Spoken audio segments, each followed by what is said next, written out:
Hi, welcome back. Today I'm going to talk to you about something that some find very satisfying, and that's literature. And I say some. I'm not a huge fan of literature, but if I'm being honest, I'd have to say that probably the most modern novelist, I guess, that I would probably appreciate would be William Faulkner. And if you don't know who that is, that's this guy. Okay. He is a Nobel Prize winning novelist. He wrote a lot of challenging prose and used many different styles in his writing. Particularly, what he's best known for is The Sound and the Fury, which he used many different types of writing styles when he wrote this book. He also wrote As I Lay Dying. He was a very, how do I say, I guess you could say he was kind of an exaggerator of things. This is what made him so creative, I guess. He always liked to embellish his stories, or his stories were very embellishing. He made up stories, exaggerated them when he was in the war, and used to send stories home to his family to make it seem interesting.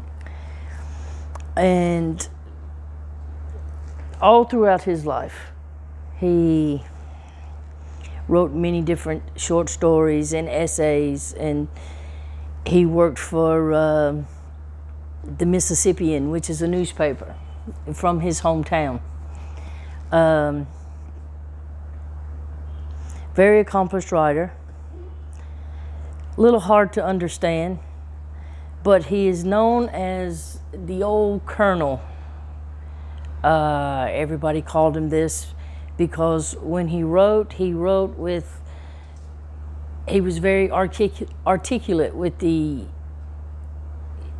dictation of the Southern slang of the United States.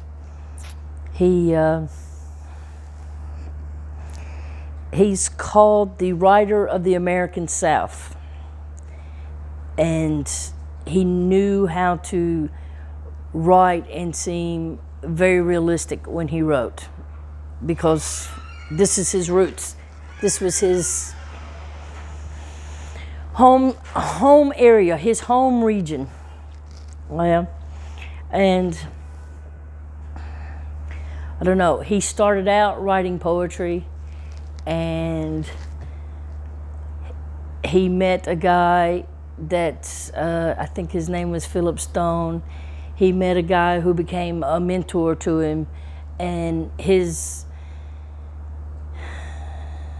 mentor offered to let him live with him so he could help him nurture his writing, his passion for writing. And then his mentor sent a collection of essays and things that he wrote to a publisher, and his short stories and things started to take off. And then he met another guy when he moved to Paris for a while, and the guy told him, he says, why don't you write about your homeland, which is your area where you live from, where you're native to, which is Mississippi. And that's when he actually started writing about people he knew, places he knew. These are things he grew up with, stories he had heard about, and he started writing these stories. And he ended up writing the one story, The Sound and the Fury, which is the one that really kind of set the pace for his being a celebrity, I guess you could say. But he took the name, when he started writing this novel, it actually started out as the title being called Twilight. And he seen a play by William Shakespeare, which was Macbeth, and the story just kept growing and getting bigger and bigger. So he decided to change the name of this novel to The Sound and the Fury, which he took from William Shakespeare's play Macbeth, which is actually a part of that was said in that play. Tomorrow and tomorrow and tomorrow creeps in this petty pace from day to day, to the last syllable of recorded time, and all of our yesterdays have lighted fools. The way to dusty death, out a brief candle. Life's but a walking shadow, a poor player, that struts and frets his hour upon the stage, and then is heard no more. It is a tale, told by an idiot, full of sound and the fury, signifying nothing. So this is where the name of the book come from. This book, when he wrote it in 4 different styles. He wrote it in third person. He wrote it in streaming consciousness. He also wrote it in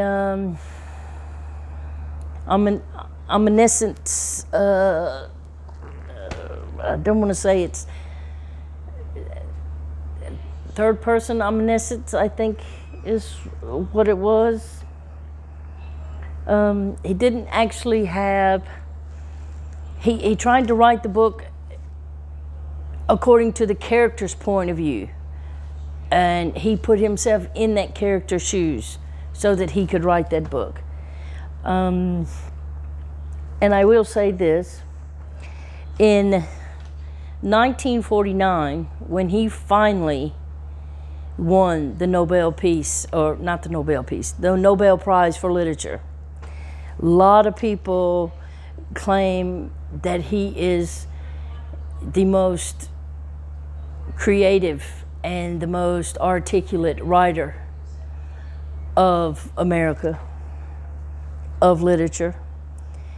And in, what was it? He, not only did he win the Nobel Prize of Literature, he also won many other awards for this particular book, which was the National Book Award for fiction, and the Legion of Honor from New Orleans or Louisiana, where he once went and lived. He died in 1961 of a heart attack, and all of his works, all of his major works and manuscripts and many of his personal papers were all sent to the William Faulkner Foundation. That's at the University of Virginia.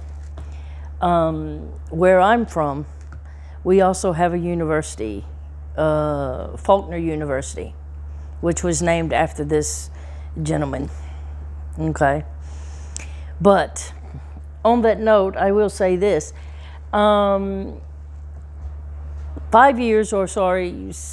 6 years before he died, he also won the Pulitzer Prize for fiction. And that's saying a lot. For me, personally, again, as I said, I'm not a big literature fan. And I find it very boring.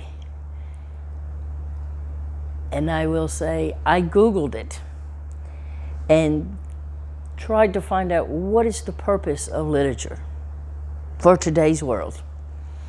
And even Google says that literature is not useful in today's culture or today's societies, today's world. It's just not. Not saying that literature didn't have an impact on the world back in its day, but there are a lot of people who just, you have to be very deep to understand literature because no one speaks this way anymore.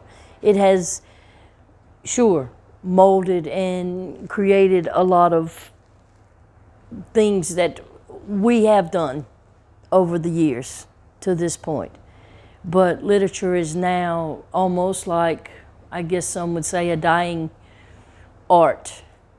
But there are a lot of people out there who do enjoy literature. For me, no. But to each his own. But I thought I would just let you know that if you do enjoy literature, you should try to get more into the modern novelist, the modern literature. Not so much. Some people have their own ways of enjoying literature, classic literature, the Middle Age literature, William Shakespeare, these things. To me, it's just a lot of babble. Sure, when I was in school, we had to read literature and write essays and papers on them, which I found completely useless. But again, not everyone feels that way. So, with that being said, I just thought I would post this. This is not the usual post that I put up, but with that, I hope you all have a good day. And if you do like literature, please try some of the modern literature. You will find it could be very satisfying for you, unless you're just stuck in the classic or medieval literature, I guess. So, with that, I bid you adieu. Have a nice day. And thanks for watching. And don't forget to hit that subscribe button.